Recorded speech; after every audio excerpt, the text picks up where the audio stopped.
ሰላም እንዴት ናችሁ? እንኳን ወደዚህ ቻናል በደህና መጣችሁ። በዛሬው ቪዲዮ ሪቴንሽን መኒ ምን እንደሆነ፣ ለምን እንደሚያዝ፣ መቼ እንደሚለቀቅና በፔመንት ሰርቲፊኬት ውስጥ እንዴት እንደሚሰላ በዝርዝር እናያለን። ሪቴንሽን መኒ ማለት አሰሪው ከእያንዳንዱ ክፍያ ላይ የሚቀንሰው የገንዘብ መጠን ነው።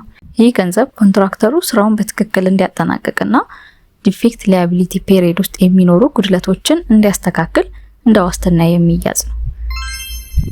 አሰሪው ለሁሉም ስራ ሙሉ ክፍያ ወዲያውኑ አይከፍልም። ምክንያቱም ስራው ከተጠናቀቀ በኋላም ጉድለቶች ሊታዩ ይችላሉ። ሪቴንሽን መኒ እነዚህ ጉድለቶች እስኪስተካከሉ ድረስ እንደ ዋስትና ይያዛል። ሪቴንሽን ፐርሰንቱ በኮንትራቱ ይወሰናል። በብዙ ፕሮጀክቶች 5% ወይም 10% ሊሆን ይችላል። ስለዚህ ሁልጊዜ የኮንትራቱን ውል ማየት አስፈላጊ ነው። ሪቴንሽን ማለቂያ ገደብ አለው። ለምሳሌ ከፍተኛው ሪቴንሽን 5% ተብሎ ከተገለጸ ያን መጠን ከደረሰ በኋላ ከቀጣይ ክፍያዎች ላይ ሪቴንሽን አይቀነስም። በአብዛኛው ግማሹ ስራው ተጠናቆ ፕሮቪዥናል አክሴፕታንስ ከተሰጠ በኋላ ይለቀቃል።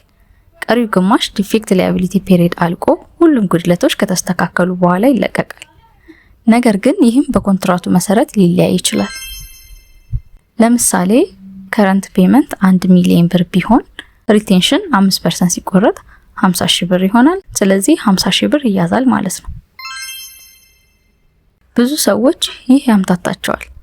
ፐርፎርማንስ ሴኩሪቲ ኮንትራክተሩ ከመጀመሪያው የሚያቀርበው ዋስትና ነው።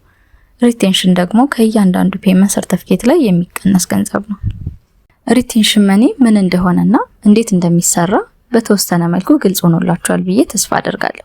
በቀጣይ ቪዲዮ ደግሞ አድቫንስ ፔመንት እና አድቫንስ ሪፔመንት ልዩነታቸውን እንዲሁም ምንድናቸው የሚሉትን በዝርዝር እናያለን።